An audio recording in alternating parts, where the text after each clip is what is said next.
वैशाख महीने में बाबा शंकर को जो चढ़ाया जाता है और 1000 अश्वमेध यज्ञ का पुण्य फल हम प्राप्त कर लेते हैं। मंदार और शमी ने दोनों ने मिलकर भगवान शिव की आराधना करी और देवादिदेव महादेव ने वर दे दिया, सुनो शमी और सुनो मंदार, यदि कोई भूल से भी आपकी पत्ती आपका पुष्प मुझे समर्पित कर देगा, सुनो मंदार सुनो शमी, अगर कोई भूल से भी आपकी पत्ती आपका पुष्प मुझे समर्पित कर देगा, उसे 1000 अश्वमेध यज्ञ के स्नान का जो पुण्य होता है वो एक क्षण में प्राप्त हो जाए। 1000 अश्वमेध यज्ञ का पुण्य,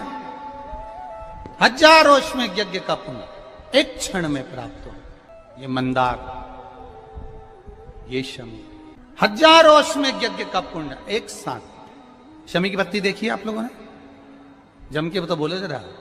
देखिए मंदार पुष्प भी देखा हुआ है। अब शमी की जो पत्ती होती है, उस शमी की पत्ती को भगवान देवादिदेव महादेव पर चढ़ाने का,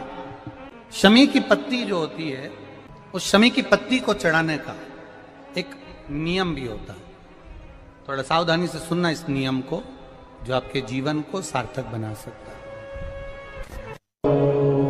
शमी की पत्री को चढ़ाने का एक नियम है, बड़ा सुंदर नियम, आपके जीवन में उतारने लगा। महाराज, जब सारा श्रृंगार मेरे देवादिदेव महादेव का हो जाए,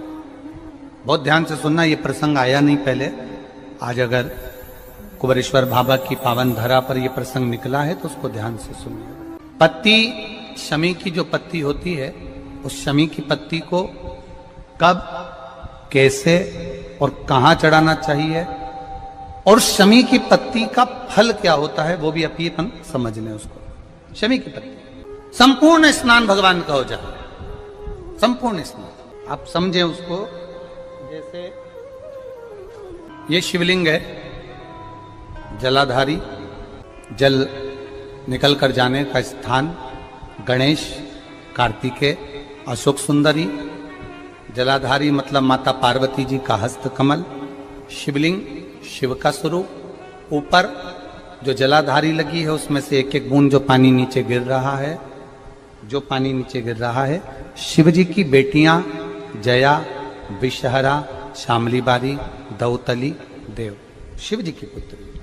बेटियां। जब देवादिदेव महादेव को शमी का पत्ता चढ़ाया जाता है, कब चढ़ाते हैं, जब आपने संपूर्ण जलाधारी को हाथ से साफ कर दिया हो, शिवलिंग पर जल चढ़ा दिया हो, शिवलिंग का पूरा श्रृंगार आपने कर दिया हो, संपूर्ण श्रृंगार मेरे देवादिदेव महादेव का हो गया, संपूर्ण श्रृंगार। बाबा को चंदन का लेपन, अबीर, गुलाल, अक्षत, बेलपत्र,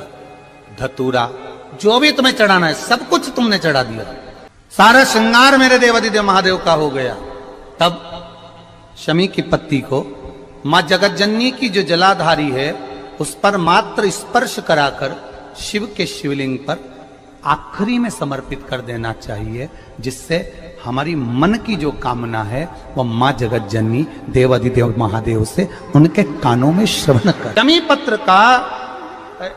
एक बात और स्मरण में रहे, शमी पत्र की बहुत एक बात और अपने स्मरण में लीजिएगा। शमी पत्र जैसे शिवलिंग, जलाधारी और स्थान, जब बहुत ज्यादा मात्रा में दरिद्रता होती है, बहुत ज्यादा मात्रा में बहुत कष्टमय जीवन, जब तुम्हारी चित्तवृत्ति में आए, जब तुम्हारे मन में आए, धन भी नहीं है, पैसा भी नहीं है, बहुत दरिद्रता का जीवन है, बहुत दुखी जीवन है, तब बेलपत्र और शमी पत्र का प्रयोग जरूर करके देखना। प्रैक्टिकल करने में कुछ नहीं जाता, प्रैक्टिकल करने में क्या जाता है, करके देखना। उस समय पर वो कहते हैं ना कि कोई कहने वाला कह दे कि महाराज जी,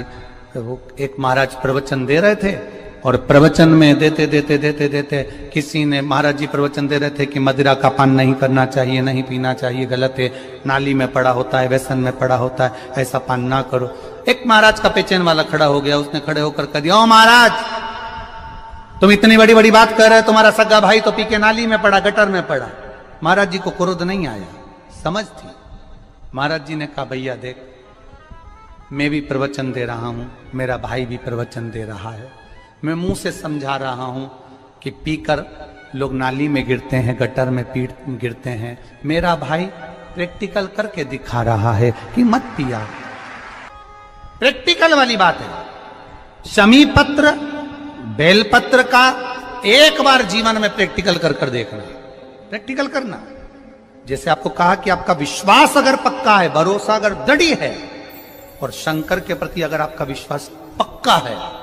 शंकर कह रहे हैं, मां उमा से, मां पार्वती से, मेरा महेश कह रहा है, मेरा बाबा भोलेनाथ, मेरा बाबा विश्वनाथ, मेरा त्रिकालदर्शी कैलाशी अविनाशी कह रहा है कि हे पार्वती,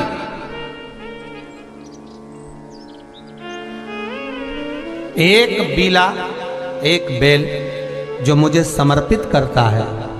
और समर्पित करने के बाद उस बेल की महत्वता देखिए, जो बैसाख महीने में बाबा शंकर को जो चढ़ाया जाता है, और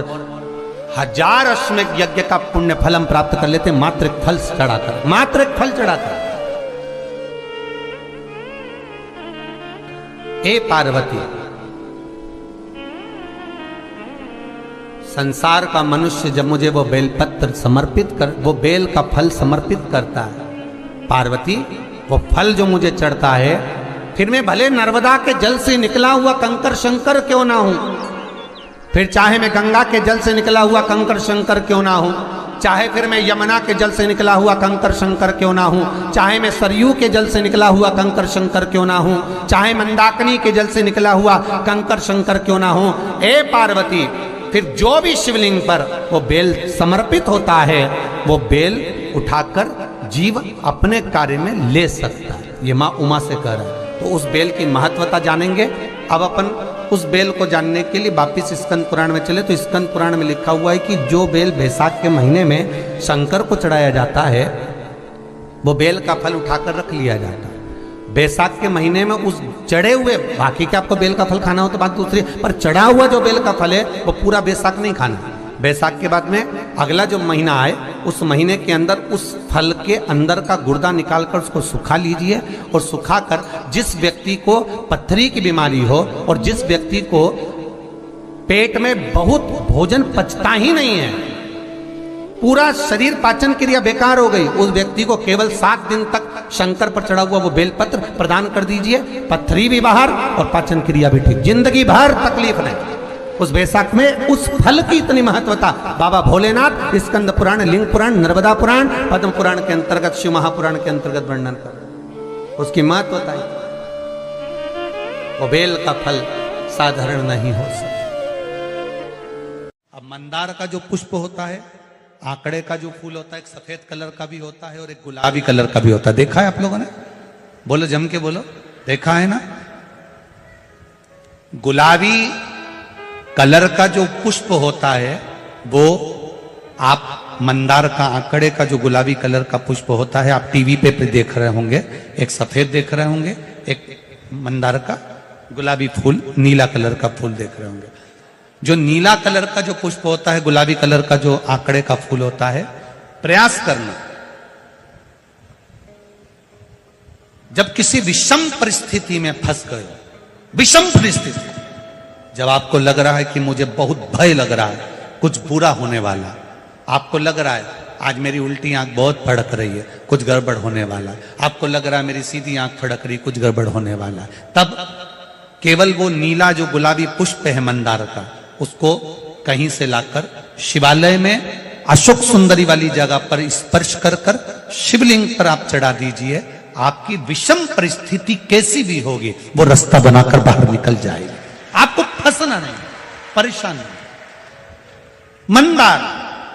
आंकड़ा, सफेद आंकड़े का पुष्प भी भगवान शिव को समर्पित होकर, जैसे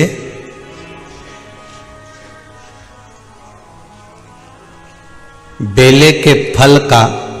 गुर्दा, बेल का जो फल होता है, बेलपत्री का फल, उसका जैसे गुर्दा, उसके अंदर का जो भाग होता है बेल का, वो गुर्दा, उसको अग्नि में जलाकर उसकी भस्म तैयार कर कर छान कर जब जब आपके यहां विद्वान ब्राह्मण शिव जी का अभिषेक कराते हैं, पूजन कराते हैं, तो उसमें लिखते हैं पूजन के साहित्य में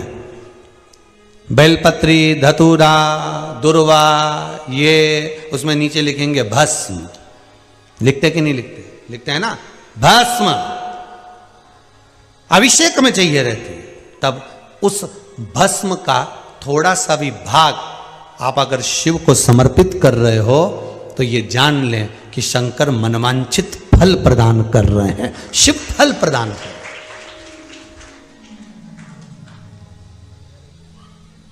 महाराज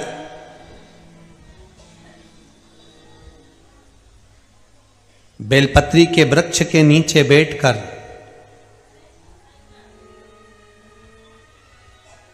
हाथ में एक बेलपत्र का पत्ता रखकर आप पंचाक्षर मंत्र नमः शिवाय, ओम नमः शिवाय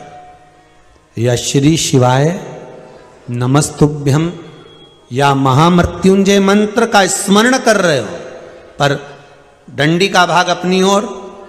बेलपत्र की बीच वाली पत्ती का भाग बीच वाली उंगली की ओर रखकर अगर आप स्मरण कर रहे हैं और अपनी कामना कर कर बेलपत्री के वृक्ष के नीचे बैठकर उस पत्ते को सम्मुख रखकर बाबा से विनय कर कर एकांत में उस बेलपत्री के वृक्ष की छांव में, बेलपत्री के वृक्ष की छांव आप कामना कर कर उस पत्ते को शंकर भगवान के ऊपर समर्पित कर रहे हैं, तो ये जान कर रखें कि पार्वती और शिव का मिलन करवा रहे हैं और अपनी मनवांछित फल कामना पूर्ण करवा रहे हैं। क्योंकि शिव और पार्वती का जब मिलन होता है, शंकर पार्वती जब एक दूसरे के सम्मुख में होते हैं, शिव और पार्वती जब एक दूसरे के सामने अपने बच्चों के कारण एक दूसरे के सम्मुख में आते हैं, तो उनके चेहरे पर प्रसन्नता का भाव आ जाता है। फल, मनवांचित फल की कामना आप जिस कामना के लिए कर रहे हो, विवाह के लिए, नौकरी के लिए, सर्विस के लिए, व्यापार के लिए, रोग मुक्ति के लिए, आप जिस कामना से कर रहे हो, ईश्वर महादेव, जो व्यक्ति पथभ्रष्ट हो जाए, जैसे मदिरा के नशे में पड़ गया, कहीं जुए में पड़ गया, कहीं मांसाहार में पड़ गया, कहीं व्यसन में पड़ गया, कहीं गलत काम में अगर कोई जा रहा है, तो श्रंभेश्वर महादेव के नाम से काली तिल भगवान शिव को समर्पित करी जाती है। महाराज काली तिल को वापस उठाकर ले आते हैं, उसी काली तिल को जो मदिरा का नशा करने वाला होता है या जो गलत व्यसन में डूबा हुआ होता है, उसको वो सुबह के समय अगर नहीं खाता तो भोजन के साथ उसको दिया जाए। श्रंभेश्वर महादेव, एक बेलपत्री का भी बहुत अच्छा प्रयोग है श्रंभेश्वर महादेव का, मदिरा पीने वालों के लिए, मांसाहार, व्यसन में, जुए में, वेश्यावृत्ति में, पर नारी में, गलत जगह पर जो डूबे रहते हैं उनके लिए। पहले की कथा में उसका वर्णन किया है बेलपत्री को। श्रंभेश्वर महादेव, एक बार सब बोलेंगे, कौन से महादेव? श्रंभेश्वर महादेव। फिर जम के बोल लो एक बार, श्रंभेश्वर महादेव। जब हमारे घर में क्रोध बढ़ता है या कोई गलत कार्य में जाने लगता है, तो श्रंभेश्वर महादेव का हमें शरणागति लेना चाहिए, श्रंभेश्वर महादेव का पूजन करना चालू कर देना चाहिए। कई लोग कहते हैं महाराज जी ये श्रंभेश्वर महादेव का मंदिर कहाँ मिलेगा, हम कहाँ पूजन करने जाए? कहीं नहीं जाना, तुम्हारे घर के पास में जो शंकर जी का मंदिर है वहीं जाओ, उसी देवालय में, उसी मंदिर में जाओ, श्रंभेश्वर महादेव के नाम से जल चढ़ाना प्रारंभ करेंगे। वो जल जो गलत संगत में पड़ा हुआ है उसका आचमन कराना प्रारंभ करेंगे, अपने आप उसकी धीरे धीरे बुद्धि सुधरना प्रारंभ हो जाएगी। ऐसा श्रंभेश्वर महादेव का है।